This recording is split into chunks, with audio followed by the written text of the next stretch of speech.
तो एक छोटा सा बात कहूँ मैं कि अगर एक मटकी यहाँ रखें,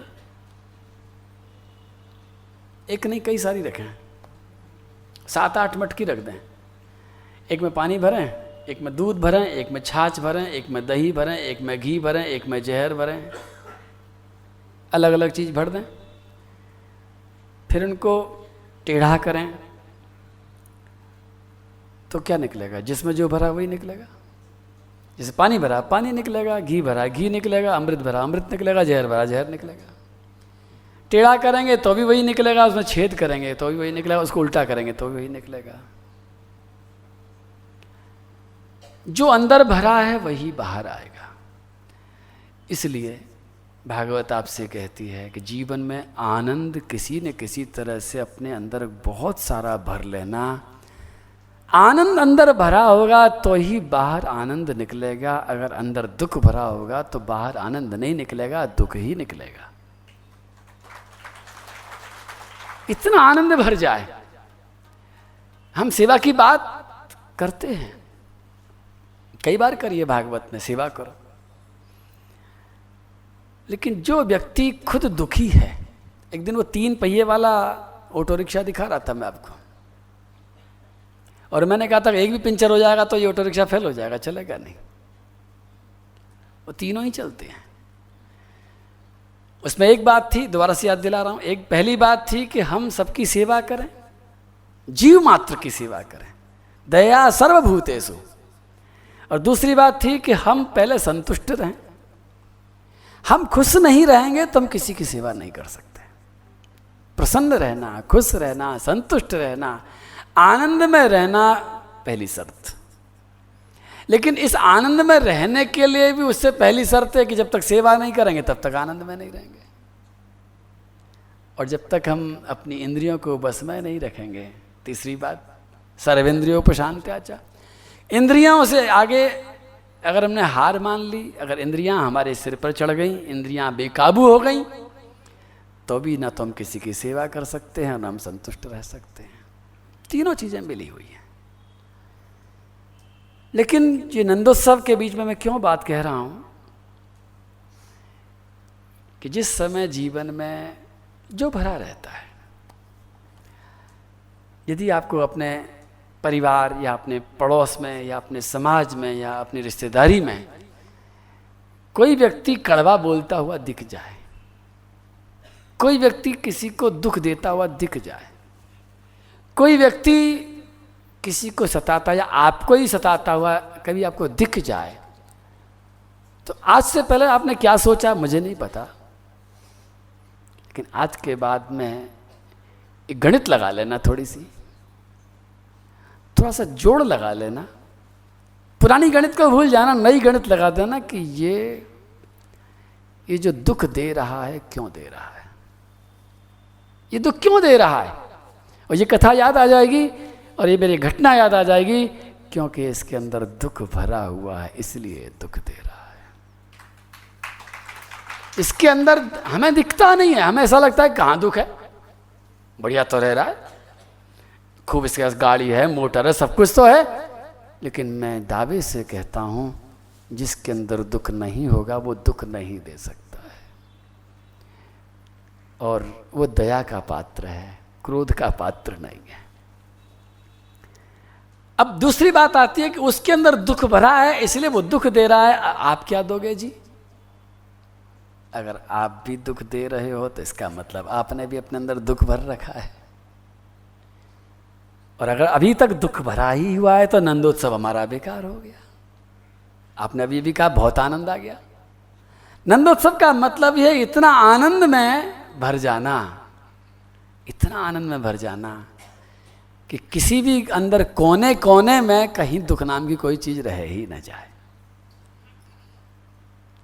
हो सकता है कल के नंदोत्सव में नहीं भरा होगा लेकिन आज भरेगा, आज नहीं तो फिर आने वाले कल में भरेगा। लेकिन मैं तो तब तक चैन नहीं लूंगा जब तक कि आपके जीवन में किसी भी जरा से कोने में भी अगर दुख की एक जरा सी कणिका भी बच गई है तो मैं तो यही चाहूँगा कि उसको भी निकाल करके बाहर किया जाए। हमारे पूरे जीवन में, हमारे पूरे मटके में, हमारे पूरे सब कुछ जो कुछ भरा हुआ है, तन मन अंतःकरण सब में आनंद ही आनंद भर जाए। और जब इतना आनंद भर जाएगा तो आप जोर लगा करके भी किसी को दुख दे नहीं पाओगे, क्योंकि देने के लिए होना चाहिए। जब है ही नहीं जीवन में दोगे कहाँ से? न आपके अपने दुश्मन को दुख दे पाओगे, न किसी पड़ोसी को दे पाओगे, और न किसी साथी को दे पाओगे। और जब तक हमारे पास होगा नहीं, एक समस्या है। आपने देखा होगा जीवन में कि जब हम कोशिश पूरी करते हैं कि जो हमारा जीवन साथी है, जो हमारे माता पिता हैं, जो हमारे परिवारीजन हैं, जो हमारे बच्चे हैं, जिनके लिए हम सब कुछ करना चाहते हैं और करते हैं, लेकिन अक्सर घटना घट जाती है, वही हमारे व्यवहार से सबसे ज़्यादा दुखी हो जाते हैं। ऐसा है क्या? नहीं